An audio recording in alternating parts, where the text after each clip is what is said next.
Assalamualaikum warahmatullahi wabarakatuh. Bismillahirrahmanirrahim. Bismillah, alhamdulillah, wassalatu wassalamu ala sayyidina rasulillah Muhammad ibn Abdillah wa ala alihi wa sahbihi wa mawalah. Wala hawla wala quwata illa billah. Rabbi syrah li sadri wa yassir li amri wahlul 'uqdatam min lisani yafqahu qawli. Nawayna ta'alluma wat ta'lim wat tazakkura wat tadhkir wan naf'a wal intifa' wal ifadata wal istifada wal hasa 'ala tamassuki bi kitabillahi wa sunnati rasulih wa du'a ila al huda wad dalalata 'ala al khair ibtigha amradatihi wa qurbihi wa sawabihi subhanahu wa ta'ala. Para jamaah, bapak-bapak, ibu-ibu Masjid Baitur Ridwan yang insyaallah senantiasa diberikan keberkahan hidupnya oleh Allah Subhanahu wa taala. Alhamdulillah, marilah mengawali taklim di siang hari ini. Tak henti-hentinya kita bersyukur memuji Allah Subhanahu wa taala. Kita diberi iman Islam, kita diberi umur panjang, sehat walafiat, dan tanpa terasa kita sudah memasuki bulan Rajab. Yang itu artinya sekitar 2 bulan lagi insya Allah kita akan memasuki bulan suci Ramadan.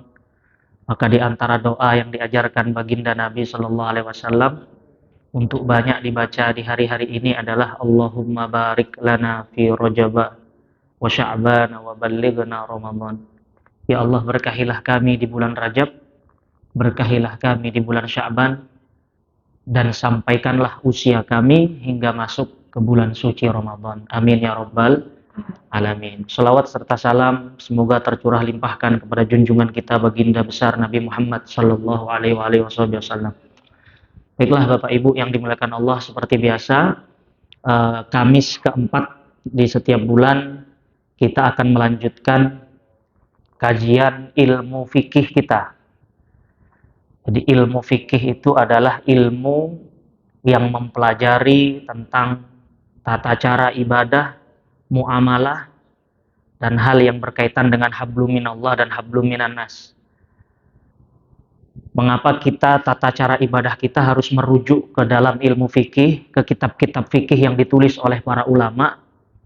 Karena sunnatullah, Bapak Ibu, tidak semua dari kita memiliki kemampuan untuk menggali langsung dari Al-Quran dan hadis. Tidak setiap dari kita memiliki kemampuan untuk menggali hukum. Maka para ulama kita, Imam Syafi'i, Imam Malik, Imam Abu Hanifah, Imam Ahmad bin Hanbal rahimahullah, dahulu mewakafkan waktu seluruh umurnya untuk meneliti ayat Al-Quran, meneliti hadis-hadis Nabi. Dari penelitian mereka itulah kemudian dirumuskan menjadi kitab fikih yang kita siap terima jadinya. Sebab kalau kita hari ini untuk beribadah harus meneliti langsung ke kitab hadis misalnya, maka sepertinya akan sangat kesulitan. Karena terkadang ada hadis Nabi yang redaksinya terlalu umum, lalu dikhususkan oleh hadis Nabi yang lain. Dan itu kerjaan ulama kita yang menganalisa. Saya ambil contoh misalnya di dalam Sahih Muslim, kitab Sahih kedua setelah Sahih Bukhari, dikatakan bahwa kanan nabiyyu yatawadda min akli luhumil ibil. Dikatakan bahwa Nabi setiap makan daging unta maka beliau berwudu. Hadis ini terletak di kitab Sahih Muslim, Pak. Tetapi satu pun ulama kita dari 4 mazhab tidak ada yang mengamalkan hadis ini meskipun statusnya sahih. Kenapa? Karena setelah melalui penelitian, hadis ini ternyata dimansuh. Kandungan hukumnya dihapuskan oleh Allah melalui sabda Nabi yang lain yang diriwayatkan oleh Imam Daruqutni, kanal wudu'u mimma yadkhul wa laysa mimma kanal wudu'u mimma yakhruj wa laysa mimma yadkhul. Au kama qala. Kata Nabi, wudu itu penyebab kebatalannya adalah sesuatu yang keluar dari tubuh kita, bukan dari sesuatu yang masuk. Maka ulama fikih merumuskan hadis yang tadi itu tidak diamalkan karena sudah mansuh. Bayangkan seandainya kita tidak mempelajari ilmu fikih, murni baca hadis saja dan satu hadis itu saja. Mungkin kita setiap makan daging wudhu, setiap makan daging wudhu. Dan masih banyak lagi contoh-contoh yang lain. Artinya apa? Dengan bermazhab mengikuti ulama, bukan berarti kita meninggalkan Al-Quran dan hadis. Justru dengan bermazhab mengikuti ulama, kita mengamalkan Quran dan hadis berdasarkan kaedah ilmu yang bisa dipertanggungjawabkan. Nggak bisa nih. Bapak Ibu yang dimuliakan Allah, suara jelas lah ya. Pembahasan kita di siang hari ini masih berkaitan dengan fikih sholat. Saya akan mengawali pembahasan ini dari firman Allah Subhanahu wa taala surat An-Nisa 103. Kata Allah Subhanahu wa taala, "Innas sholata kanat 'alal mu'minina kitaban mauquta." Sesungguhnya sholat itu adalah ibadah yang diwajibkan kepada orang-orang mukmin kitaban mauquta, dengan waktu yang sudah ditentukan oleh Allah. Artinya apa? Kalau kita melaksanakan di dalam waktu itu, maka status sholat kita disebut dengan ada. Tapi kalau kita mengerjakan sholat di luar waktunya, entah karena sebab lupa, karena sebab ketiduran, atau mungkin sengaja, waliyazubillah, maka sholat kita disebut dengan statusnya status qadha. Jadi sholat kita yang 5 waktu itu Pak, memiliki waktu-waktu tertentu yang diterangkan secara spesifik. Kita mulai dari sholat zuhur misalnya. Sholat zuhur itu waktunya dari zawalus syamsi, tergelincirnya matahari. Jadi matahari itu ketika sudah terletak pas di atas kepala kita, ciri-cirinya kita tuh nggak ada bayangannya. Karena pas terletak di atas bumi. Tapi ketika dia bergeser sedikit, maka itulah yang disebut dengan waktu zawal. Disitulah waktu zuhur dimulai. Sampai kapan waktu zuhur habis? Kata ulama, sampai bayangan sebuah benda sama dengan benda itu. Hatta sara zillu kulli syai'in mislah. Jadi misalnya tinggi kita 170 cm, kok tiba-tiba matahari tergelincir ke barat, bayangan kita panjangnya juga sama dengan bendanya, maka disitulah akhir dari waktu zuhur. Ketika waktu zuhur berakhir, maka waktu asar masuk. Waktu asar bermula dari situ dan berakhir sampai kapan? Sampai terbenamnya matahari. Masuklah waktu maghrib. Maghrib sampai kapan? Maghrib ini cukup singkat. Ketika matahari terbenam secara sempurna sampai hilangnya syafaqul ahmar, mega yang berwarna kemerah-merahan. Bukan megawati lagi Pak, mega yang berwarna kemerah-merahan. Jadi matahari itu kalau setelah terbenam ada efek-efek merahnya begitu Pak. Itu hilang secara sempurna, tidak tampak sama sekali, maka berakhir waktu maghrib, masuklah ke waktu isya. Waktu isya inilah yang paling panjang. Sampai kapan? Ila tulu'il fajri. Sampai terbitnya fajar. Masuk waktu subuh, berakhir waktu subuh sampai kapan? Hatta tatlu'asy syamsu. Sampai terbitnya matahari kembali. Nah, jadi waktu sholat ini sudah ditentukan oleh syariat ketentuannya. Sekarang bagaimana menentukan kapan status sholat kita ada, kapan status sholat kita qadha? Kalau kita sholat, kemudian satu rokaatnya masih berada di dalam waktu, kemudian sisa rokaatnya sudah keluar waktu, maka kata ulama status sholat kita masih berstatus sholat ada. Artinya kita dianggap sholat di dalam waktunya. Berdasarkan sebuah hadis, man adrokar rokaah faqad adrokas shalah. Barang siapa yang nututin satu rokaat sholat di dalam waktu, rentang waktu yang ditentukan itu, maka sungguh dia masih menututi sholat secara adaan.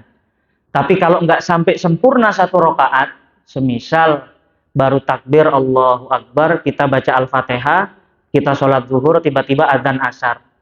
Lanjutkan aja sholatnya Pak, tapi statusnya bukan ada, tetapi qadha. Tapi kalau satu rokaat setelah berdiri rokaat kedua, baru adzan asar misalnya, maka status sholat kita masih ada. Jadi satu. Itu penentunya. Kalau kasusnya sholat jamaah bagaimana? Kapan kita dianggap nututin satu rokaat sama imam? Kita datang sebagai makmum masbuk misalnya. Imam sudah mulai sholat, kita baru takbir. Kapan kita dianggap nututin satu rokaat imam itu? Acuannya adalah rukuknya, Pak.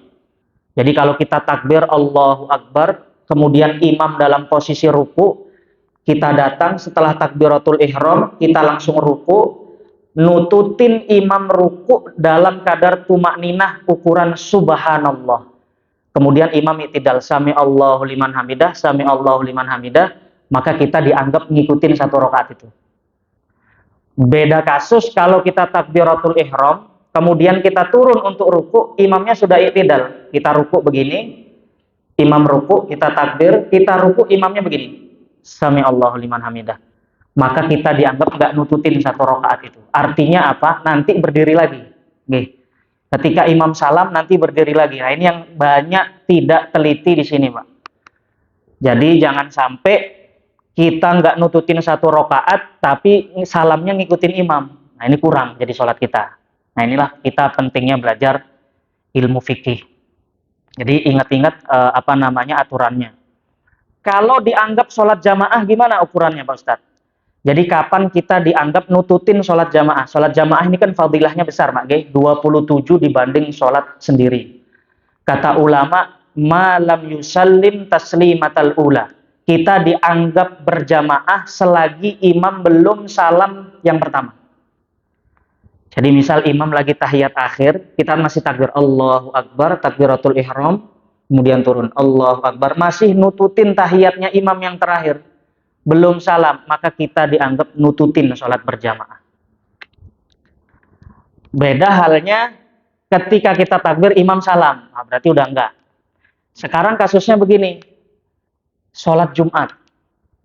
Misalnya, sholat Jumat kita menjadi imam masbuk. Misalnya kita nututin di rokaat kedua, imam sudah rokaat kedua karena sibuk, kita baru masuk masjid di rokaat kedua. Maka setelah imam salam, kita cukup menambahkan satu rokaat. Karena sholat Jumat kita dianggap satu rokaatnya mengikuti imam sempurna, maka cukup tambahkan satu rokaat lagi. Tapi beda kasus kalau sholat Jumat kita nggak nututin hatta satu rokaat pun sama imam. Contohnya gimana? Kita masuk masjid, imam sudah tahiyat. Atau kita masuk masjid, imam sudah i'tidal rokaat kedua, sami Allahu liman hamidah. Maka kita nggak nututin rokaat yang sempurna. Konsekuensinya gimana? Imam salam, kita nambah sholat berapa rokaat, Pak? 4 rokaat. 4 rokaat. Iya. Jadi inilah yang disebut ulama nawa bila sholla bila nawa.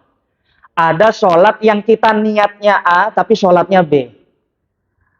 Kita nggak niat, tapi kita menyolatinya, kita sholat tanpa niatnya. Apa itu? Kasus orang datang di hari Jumat, imamnya sudah tahiyat. Maka niatnya gimana? Niatnya tetap sholat Jumat.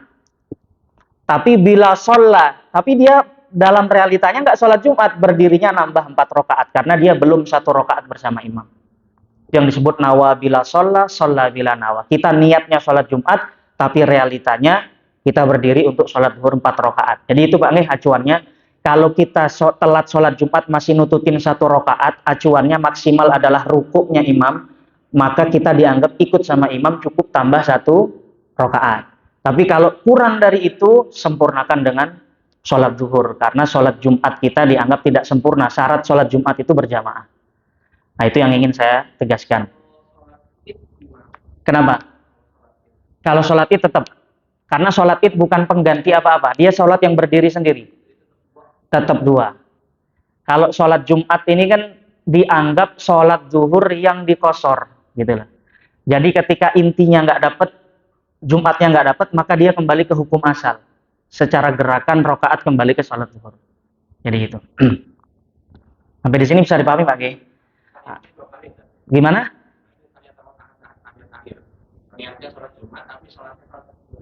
Betul. Betul, ada tahiyat awal di rokaat kedua, nanti di rokaat keempat ada tahiyat akhir dengan salam.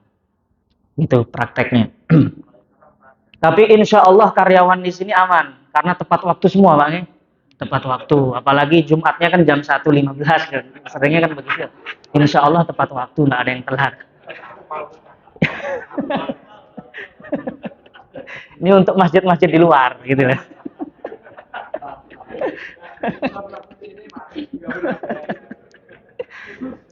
Oke, kita lanjut. Sekarang ternyata ada al-awqat allati tahrumu fiha shalah. Ternyata di dalam syariat ada waktu-waktu yang kita diharamkan untuk melakukan sholat. Ketika diharamkan berarti kalau kita sholat ya dosa. Nah, yang harus kita bahas adalah kapan waktu-waktu tersebut, dan pertanyaan yang kedua adalah sholat apa saja yang diharamkan di waktu-waktu itu. Maka di sini mari kita membaca al-awqat allati tahrumu fiha shalah khamsatun. Waktu yang diharamkan melakukan sholat di dalamnya itu ada 5. Nah, ini harus kita pahami agar jangan sampai semangat ibadah kita bablas. Sampai-sampai waktu yang diharamkan sholat, kita juga sholat. Salah satu muta'alliqatun bizaman wasnani muta'alliqani bil fi'li. 3 waktu berkaitan dengan zaman, dengan waktu. Yang kedua berkaitan dengan aktivitas. Kita mulai dari yang pertama, al-awqat as-salasah al-muta'alliqah bizaman. 3 waktu di mana di 3 waktu tersebut kita diharamkan untuk melakukan sholat. Yang pertama adalah min tulu'i syamsi hatta tartafi'a qadra rumhin fi ra'yil 'ainil mujarradah. Diawali dari terbitnya matahari, jadi matahari baru terbit, Pak, sampai matahari tersebut naik sekiranya seukuran tombak panah dalam pandangan mata kita. Ulama memberikan hitungan begini. Ukuran tombak panah zaman dulu itu sekitar 4 derajat. Kalau 4 derajat pergerakan matahari itu 1 derajatnya 4 menit. Maka 4 dikali 4, 16 menit. Artinya apa? Ketika matahari baru terbit, tunggu dulu, Pak, jangan sholat sunnah dulu. Tunggu dulu ketika dia sampai 4 derajat, tartafi'a, barulah kita boleh melakukan sholat di situ. Karena dari terbit matahari sampai dia naik ke 16 derajat atau 16 menit, kita diharamkan untuk sholat. Makanya biasanya di masjid-masjid ada acuan waktu syuruk, Pak, ya. Syuruk itu baru matahari baru naik, jangan sholat dulu. Tunggu sampai sekitar 15 menit, 16 menit, disitulah baru kita boleh sholat. Itu yang pertama. Yang kedua, min istiwa isyamsi hatta tazul. Dari waktu istiwa sampai matahari tergelincir. Ini waktunya sangat singkat sekali. Istiwa itu apa? Seperti yang sudah saya jelaskan, posisi ketika matahari tepat berada di tengah-tengah bumi. Sehingga dalam posisi ini kita nggak ada bayangannya. Karena pas ada di tengah, dipuncer di tengah begitu. Nah, ini waktunya sangat singkat. Sampai kapan diharamkan sholat? Sampai tazul, sampai mataharinya bergeser, masuk waktu zuhur. Baru di situ boleh sholat. Ya, barangkali ada dari kita masuk ke masjid beberapa menit sebelum zuhur, sholat tahiyatul masjid. Kok masih ada waktu kosong misalnya, menjelang zuhur, sholat lagi. Dilihat dulu, Pak, jangan sampai waktu kita terlalu dekat dari azan zuhur. Karena khawatir, ngepas kepada waktu istiwa. Kalau waktu istiwa nggak boleh sholat di situ. Kecuali, ada pengecualiannya, kecuali di hari Jumat. Hanya itulah satu-satunya hari di mana kita boleh sholat dan sholat kita pas waktu istiwa. Itu kata para ulama fikih. Kemudian yang ketiga, minal isfirori hatta taghrub. Ketika matahari sudah mulai menguning, jadi ketika waktu asar, matahari terus bergerak ke barat, semakin lama warnanya dari menyilaukan terus semakin kuning. Di situ waktu yang diharamkan sholat. Sampai kapan? Sampai matahari tersebut terbenam. Nah, ini waktu yang ketiga. Jadi habis sholat asar, jangan sholat lagi. Makanya nggak ada istilahnya sholat sunnah ba'diyah asar. Karena ketika waktu matahari sudah menguning sampai ghurubus syams, itu adalah waktu yang diharamkan sholat. Itu 3 waktu yang pertama yang berkaitan dengan waktu, zaman. Sekarang sisa 2 waktu lagi, Bapak Ibu yang dimuliakan Allah, yang berkaitan dengan aktivitas kita. Apa itu? Yang pertama, ba'da fi'li sholatis subhi hatta tatlu'a syams. Setelah kita melakukan sholat subuh, maka disitulah kita sudah diharamkan untuk melakukan sholat apapun. Setelah sholat subuh sampai kapan? Sampai matahari terbit kemudian naik sekitar 16 menit. Jadi ketika sholat subuh, jadi sebelum sholat subuh, misalnya jarak antara azan ke iqamah 15 menit. 15 menit itu panjenengan mau sholat sunnah berapa rakaat pun silahkan. Tapi ketika sudah sholat subuh berjamaah, sholat sudah selesai dilakukan, setelah itu maka selesai. Tidak ada lagi sholat. Yang terakhir adalah ba'da fi'li sholatil asar. Setelah kita melakukan sholat asar. Jadi sholat asar sudah selesai, maka dari sholat asar itu sampai matahari terbenam, di situ kita diharamkan untuk melakukan sholat. Nah, jadi ada 5 Pak ya. Yang 3 berkaitan dengan durasi zaman, yang kedua tergantung aktivitas kita. Pak Ustadz, saya sholat asar jam 5 karena sibuk. Maka selesai jam 5 menit habis sholat, saat itulah diharamkan. Tapi kalau belum melaksanakan sholat asar, monggo, mau sholat sunnah qobliyah silahkan. Tapi setelah berakhir, maka selesai. Mulainya di akhir kita melaksanakan sholat. Jadi acuannya bukan waktu, tapi fi'lu. Aktivitas kita sholatnya itu yang menentukan. Nah, jadi sampai di sini aman Pak ya, bisa dipahami. Pertanyaannya sekarang adalah, sholat yang seperti apa yang diharamkan? Mengapa pertanyaan ini muncul? Karena Imam Syafi'i rahimahullah meneliti beberapa hadis, di mana justru ada hadis yang mengesankan bahwa kita boleh mengerjakan sholat di waktu-waktu yang diharamkan ini. Contohnya misalnya, baginda Nabi SAW bersabda, "Idza dakhala ahadukum al-masjid fala yajlis hatta yusolli rak'atain."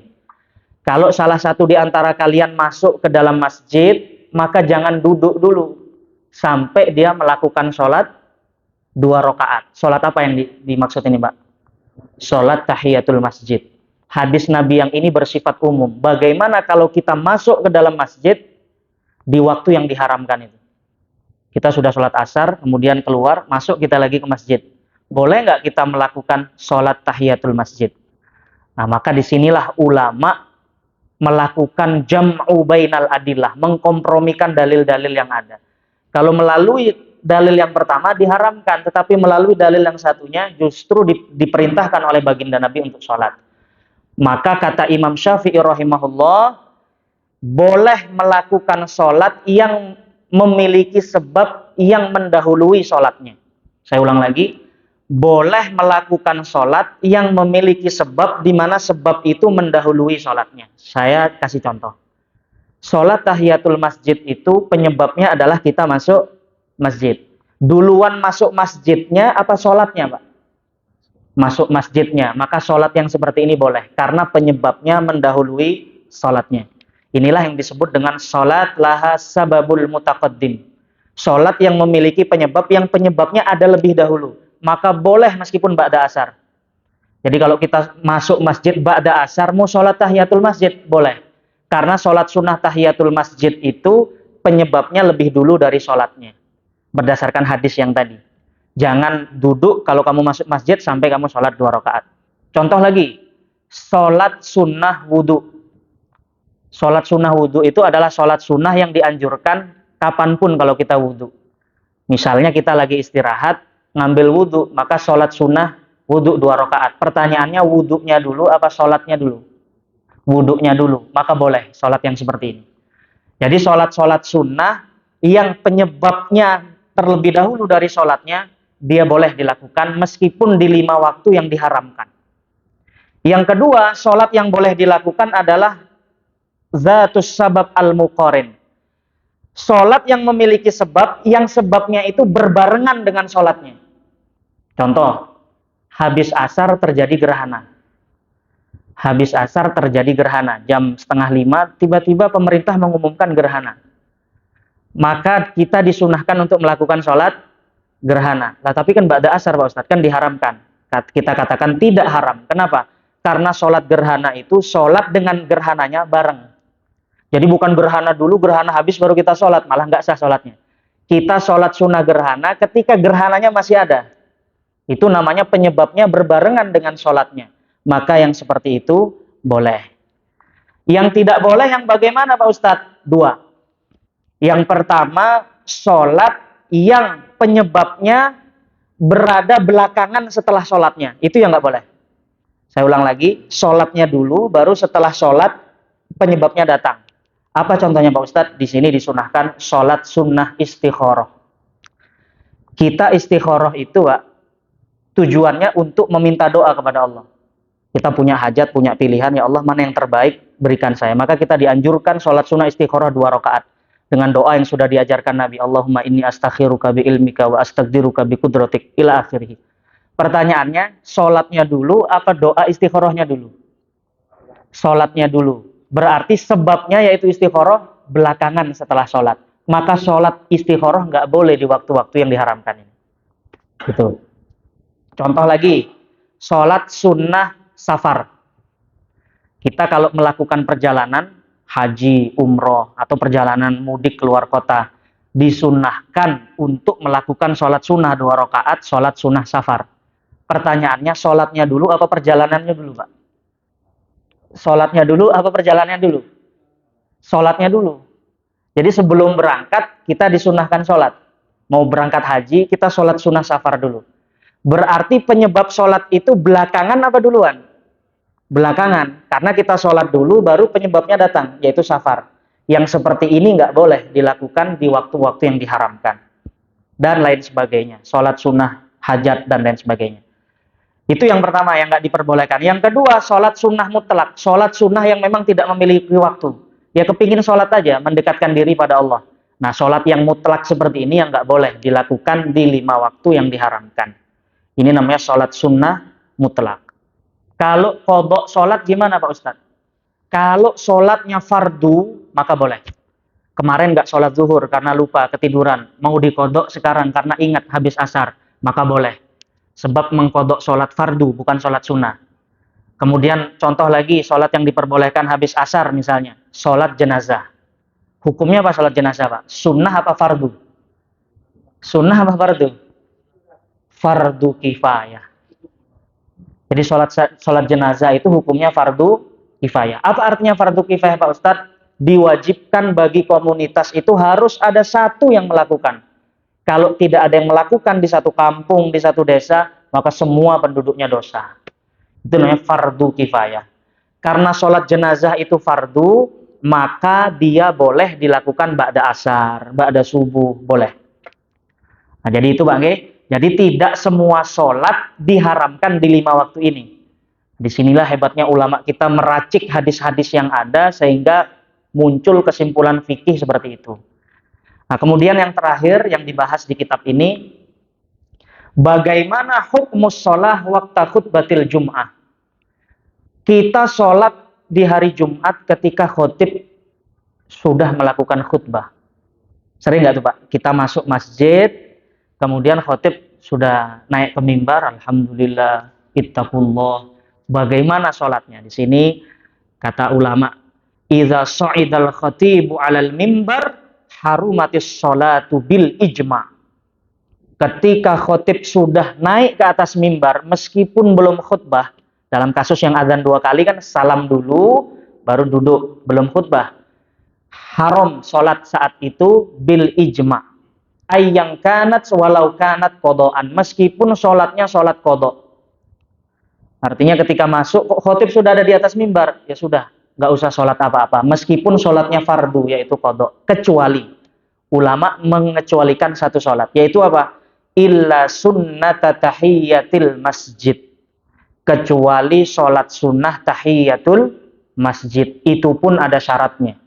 Wa yajibu takhfifuha wa la yazidu an rak'atin. Salat sunnah tahiyatul masjid itu harus dilakukan sesingkat-singkatnya. Takhfif. Jangan terlalu khusyuk, khotib lagi khutbah, Bapak rakaat pertama tahiyatul masjid baca surat Yasin misalnya. Rakaat kedua Al-Baqarah. Nah, itu nggak dapat fadilahnya. Kenapa? Karena dikompromikan dengan hadis kata baginda Nabi, idza qala li sahibika ansit yaumal jum'ah wal imamu yakhtub faqad lago. Kalau imam sudah khutbah kamu kok ngomong nggak dengerin khutbahnya, maka bicaramu sia-sia kata baginda Nabi. Berdasarkan hadis ini mendengarkan khutbah hukumnya wajib. Kalau dia hukumnya wajib kemudian masuk untuk tahiyatul masjid, silahkan sholat tahiyatul masjid dengan syarat takhfif. Dilakukan sesingkat-singkatnya, baca Fatihahnya jangan terlalu lama, baca surat yang pendek, selesai 2 rakaat, kemudian salam. Nah, jadi itu kesimpulan kajian kita di siang hari ini, bahwa yang pertama kesimpulannya, sholat 5 waktu itu ada waktunya yang sudah ditentukan, masuk di dalam waktu itu sholat kita ada, keluar dari waktu sholat kita qadha. Kemudian ada 5 waktu yang diharamkan sholat, dan kita beri catatan sholat yang diharamkan hanyalah sholat yang mutlak dan sholat yang memiliki sebab yang belakangan dari sholatnya. Selebihnya dari itu diperbolehkan. Saya kira cukup sampai sekian materi kita siang hari ini. Barangkali dilanjutkan dengan tanya jawab. Oke, pertanyaannya dari Pak Yupi. Sholat qobliyah Jumat. Kalau dicari dalil khususnya, jadi dalil itu ada 2, Pak. Ada dalil yang bersifat umum, ada dalil yang bersifat khusus spesifik. Ini kita pelajari dalam ilmu usul fikih. Sholat qobliyah Jumat, kalau dicari dalil khususnya, maka tidak ada. Tetapi para fuqaha yang mensunnahkan sholat qobliyah Jumat menggunakan dalil umum. Apa dalil umumnya? Kata baginda Nabi, ma bainal adzan wal iqamah sholatun, au kama qala. Antara azan dan iqamah itu ada sholat yang dianjurkan. Nah, maka dalil ini bersifat umum. Setelah azan menunggu iqamah, pasti ada sholat yang disunahkan di situ. Berdasarkan hadis inilah, yang pertama, berdasarkan keumuman hadis ini, para ulama menganggap sunnah sholat qobliyah Jumat. Karena hadis ini sifatnya umum. Antara azan dan iqamah, maka ada sholat yang disyariatkan, yang dianjurkan. Itu yang pertama. Yang kedua, menggunakan dalil yang bernama qiyas. Qiyas itu adalah analogi. Jadi mengkiaskan sholat Jumat dengan sholat zuhur. Kalau sholat zuhur ada qobliyahnya, maka sholat Jumat juga ada. Tetapi saya tidak menutup kemungkinan ada ulama yang tidak memperbolehkan qobliyah Jumat di dalam sebagian pendapat. Tapi dalam mazhab kita Syafi'i, rahimahullah, ulama Syafi'i mensunnahkan dengan dalil umum tadi. Bahwa antara azan dan iqamah ada sholat yang dianjurkan. Gitu Pak Yuki. Okay. Saya posisi di Jakarta, saya lakukan sholat di Jakarta. Kemungkinan saya ngambil lokasi di Bogor, sudah waktu isya, sudah lewat. Nah, supaya saya berusaha tepat waktu sholat isya, ya waktu isya. Oh gitu. Itu boleh nggak sholat isya saya dilakukan di Jakarta? Di waktu isya? Iya, waktu maghrib. Oh. Kalau pertanyaan Bapak gimana biar sholat isya kira-kira tepat waktu, maka salah satu caranya percepat kendaraan mobilnya. Itu jawaban yang pertama. Atau pakai helikopter. Nah, insya Allah tepat waktu. Tapi kalau pertanyaannya soal jamak, nah ini nanti ada pembahasan khusus. Ya, jamak itu, jadi ada jamak, ada qashar. Ini 2 hal yang terkadang bersatu, terkadang berpisah. Ada orang yang boleh jamak tapi nggak boleh qashar. Ada orang yang boleh jamak plus qashar. Qashar itu mempersyaratkan jarak tertentu.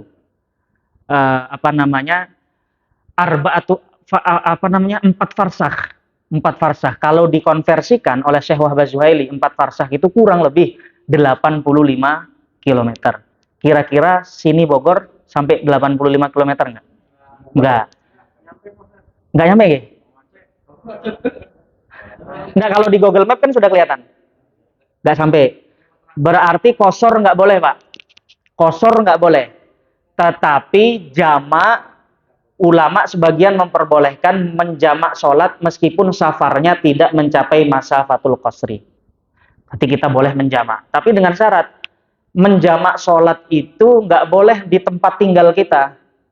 Jadi misalnya saya dari sini mau pergi ke Bali. Di tempat kita sini, di desa yang saya tempat tinggal itu, kemudian kita menjamaknya. Itu yang nggak boleh. Syaratnya gimana? Kita perjalanan dulu sampai keluar batasan desa yang kita tempati. Disitulah baru kita boleh menjamak sholatnya. Bukan di rumah, Pak. Bukan di rumah. Iya, jadi harus keluar dulu, bukan di dalam rumah. Jadi Bapak misalnya dari rumah ingin ke Solo, naik mobil, tidak apa-apa dijamak sholatnya. Tapi jamaknya jangan dalam rumah. Bapak keluar dulu, sekiranya keluar dari batasan tempat tinggal, baru kemudian dijamak di situ. Mengapa para ulama mempersyaratkan itu? Sebab orang masih di rumah, belum musafir namanya. Sedangkan sholat jamaah itu disyariatkan untuk musafir. Kalau kita di dalam rumah namanya mukim, orang yang mukim, bukan musafir. Jadi jalan dulu, keluar dari kecamatan atau kota, cari masjid rest area, disitulah boleh jamaah. Nah, jadi gitu. Jadi musafirnya itu belum nemu kalau di dalam rumah. Bisa dipahami Pak? Oke, aman. Setelah masuk waktu. Artinya sebenarnya ketika muazin itu azan, sebenarnya waktu sudah masuk. Jadi ketika Allah Akbar, sebenarnya waktu sudah masuk. Sholat aja Pak. Sholat aja. Kalau tidak masalah. Yang penting jangan ketika sholat kereta sudah jalan. Itu bahaya. Lebih baik naik kereta aja Pak. Jadi tidak harus menunggu azan sampai selesai. Kalau memang terburu-buru, ketika muazin itu azan, sebenarnya waktu sudah masuk 3 menit yang lalu. Jadi nggak masalah. Oke, sama-sama. Gimana Pak Ari? Oh sama, oke. Iya. Jadi ulama kita tuh ada waktu ihtiyat. Jadi secara perhitungan falak misalnya, maghrib masuk 18.19. Tapi di jadwal yang disusun, itu biasanya dilebihin dikit. Supaya ketika muazin azan, itu kita secara yakin waktu sudah masuk. Itu namanya waktu ihtiyat. Biasanya 2-3 menit. Para ahli falak itu menyusun. Makanya ketika azan, yang penting sesuai dengan jadwal yang sudah ditentukan, biasanya waktu sudah masuk 2 menit sebelum itu. Maka sah-sah aja kita untuk sholat. Ngoten Mbak Ge. Gimana? Kalau bulan Ramadan, saya anjurkan memilih untuk berhati-hati. Memilih untuk berhati-hati. Muadzinnya makan dulu bener. Saya kuliah di Yaman, itu muadzinnya dia sudah tahu waktu masuk, dia batalin puasanya dulu dengan kurma. Dengan 2 kurma dia minum baru kemudian azan. Karena teman saya ada yang jadi muadzin di sana. Waktu sudah masuk, dia batalin dulu. Sebab kalau dia azan tanpa batalin, kehausan ininya kering, nggak kuat azannya. Jadi dibatalin. Karena sebenarnya waktu sudah masuk. Cukup. Nih. Pak Widi aman? Oh ya silakan Pak Yudi. Apa namanya? Memastikan masuk waktu itu bisa dilakukan dengan berbagai cara. Yang pertama dengan keyakinan. Keyakinan itu gimana? Kita berijtihad sendiri. Kita hadir di pinggir pantai, meneliti sunset, memastikan matahari terbenam. Itu namanya cara yakin. Nggak semua orang bisa seperti itu. Yang kedua dengan zon. Zon itu prasangka. Jadi kalau yakin itu 100%. Kalau zon itu 90%, 80%. Caranya bagaimana? Dengan mengikuti khobar dari orang yang bisa dipercaya. Khobar dari orang yang bisa dipercaya itu acuannya apa? Sekarang ini kan kita husnuzon seyakin-yakinnya bahwa tidak mungkin masjid ini memerintahkan muazin adzan sesuka dia. Pasti ada acuan yang digunakan dan acuannya itu berdasarkan acuan ilmu falak. Maka sebenarnya kita niat taklid kepada muadzin yang terdekat di rumah kita, itu sebenarnya sudah dianggap gugur kewajiban untuk berijtihad mencari awal waktu, Pak. Itu. Nah, khusus soal Ramadan ini sebenarnya nanti ada fikih puasa. Cuman begini, para ulama itu, ini luar biasanya ulama kita. Jadi ketika Ramadan itu, para ulama kita membuat sebuah istilah yang disebut dengan imsak. Imsak itu apa? Imsak itu menahan. Di dalam hadis memang tidak ada spesifik bahwa waktu imsak itu sekian, tidak. Tetapi ada riwayat bahwa baginda Nabi Shallallahu Alaihi Wasallam itu selesai makan dan minum sahur seukuran 50 bacaan ayat Al-Quran, kurang lebih. Artinya apa? Untuk berhati-hati sebelum terbit fajar masuk waktu subuh, kira-kira baca Quran 50 ayat. Ya 50 ayat 10 menit lah. Dengan tartil. Itu baginda Nabi sudah berhenti makan dan minum. Artinya apa? Untuk ihtiyat lebih baik kita hati-hati. Karena itu ulama kita membuat istilah yang disebut imsak. Imsak itu ayo 10 menit lagi menjelang fajar. Ente yang belum makan, makan dulu cepat. Karena apa? Ketika azan sudah berkumandang, Allahu Akbar, kemudian kita masih makan. Mohon maaf, sejatinya makannya kita itu setelah masuk waktu. Makannya kita itu setelah masuk waktu. Kan tadi saya bilang bahwa muazin itu azan biasanya 2 menit setelah masuk waktu yang hakiki. Maka ketika azan subuh, kita masih makan kurma, masih minum air. Sebenarnya kita sudah makan ketika waktu sudah masuk. Dan ketika itu konsekuensinya puasanya nggak sah. Bagaimana dengan riwayat yang mengatakan bahwa sahabat Nabi itu masih makan setelah azan? Kata ulama, itu adalah azan pertama. Jadi di masa Nabi itu, Pak, subuh itu azannya 2 kali. Jadi sahabat Bilal itu azannya 2 kali dulu. Azan pertama untuk membangunkan orang, azan yang kedua masuknya fajar. Disitulah waktu subuh. Hadis yang mengatakan bahwa sahabat masih makan ketika azan, itu dipahami sebagai azan yang pertama. Artinya nggak ada alasan. Maka saran saya untuk berpuasa lebih baik ihtiyat. Dengan berhenti makan minum 10 menit sebelum jadwal azan subuh.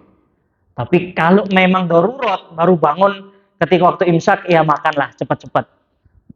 Kira-kira 5 menit sebelum azan sudah selesai. Ini Pak Widi kan sepertinya sering lembur nih kan. Sibuk kerja, jadinya nggak sempat sahur gitu. Jadi boleh diambil waktu daruratnya. Gitu Pak, Nggih, kurang lebih. Terima kasih. Nggih.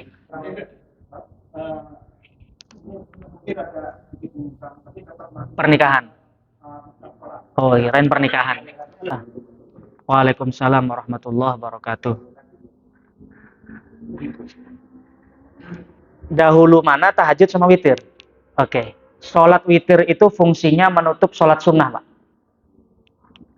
Jadi Pak Arifin sebelum sholat witir, sholat sunnah apa aja terserah. Mau sholat hajat, sholat istikharah, sholat tasbih, sholat tahajud terserah. Kemudian tutuplah dengan witir. Karena di dalam hadisnya kan ij'alu akhiru sholatikumul witro. Jadikanlah akhir dari sholatmu di malam hari itu adalah sholat witir. Maka kalau ditanya lebih afdol yang mana, lebih afdol witir ditaruh sebagai penutup. Gitu, saran saya. Kalau misalkan di sholat isya, Nggih. witir boleh? Oh boleh, boleh. Itulah yang dilakukan sahabat Abu Bakar. Jadi sahabat Abu Bakar Siddiq dan sahabat Umar bin Khattab itu berbeda pendapat. Umar bin Khattab kepingin tantangan. Saya nggak mau witir setelah isya. Nggak nantang. Saya ingin bangun biar diri saya bangun. Maka witirnya setelah bangun tidur. Tapi sahabat Abu Bakar nggak. Saya khawatir nggak bangun. Makanya dia witir sebelum tidur. Jadi nggak masalah.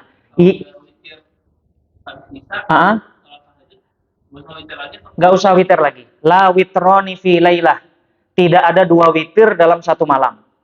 Ini difahami oleh ulama. Aduh, ini panjang kalau diterangin, Pak. Kapan-kapan aja lah. La witroni fi lailah ini syarahnya panjang sekali. Kapan-kapan aja. Karena jenengan sudah ada bakso. Tadi saya lihat sudah ada bakso gitu. Jadi cukup, Pak, nggih. Nggih. Alah.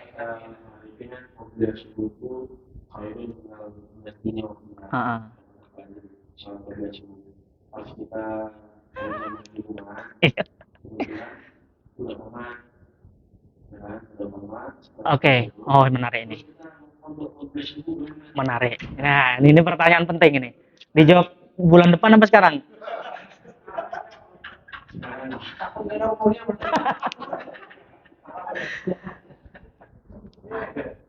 Gini Pak, ya ini penting karena banyak yang kurang teliti soal ini. Sholat rawatib itu ada qobliyah, ada ba'diyah. Qobliyah itu sebelum pelaksanaan sholat, ba'diyah setelah pelaksanaan sholat. Mereka memiliki titik persamaan dan titik permulaan yang berbeda. Qobliyah dan ba'diyah berakhir dengan keluarnya waktu. Contoh tadi, zuhur itu awalnya adalah tergelincirnya matahari sampai jam 3.15. Maka sholat qobliyah dan ba'diyah itu berakhir dengan berakhirnya waktu zuhur. Permulaannya yang beda. Ba'diyah itu baru bermula ketika kita tuntas melaksanakan sholat zuhur. Dimulailah disunahkan sholat ba'diyah. Kalau permulaan qobliyah dimulai dari awal waktu. Artinya apa? Kita kalau sudah sholat fardu, belum melaksanakan qobliyah, masih ada nggak waktunya? Masih ada. Berarti masih boleh. Karena sholat sunnah qobliyah. Jadi qobliyah itu jangan dipahami sebelum sholat. Bukan. Itu cuma istilah aja. Cuman istilah aja. Secara pelaksanaan dia masuk waktu sampai akhir waktu zuhur. Jadi full. Itu waktunya qobliyah. Artinya boleh dikerjakan setelah sholat dilaksanakan. Jadi qobliyah dulu lalu ba'diyah atau ba'diyah dulu kemudian qobliyah. Yang nggak boleh itu melaksanakan ba'diyah sebelum kita sholat. Itu yang nggak boleh. Ba'diyah zuhur sebelum kita sholat zuhur. Itu yang nggak boleh. Tapi kalau qobliyahnya boleh. Karena waktu qobliyah itu baru habis setelah keluar waktu.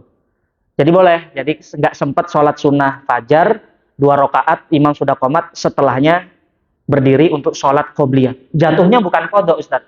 Masih ada. karena masih di dalam waktu. Tidak haram, tidak haram.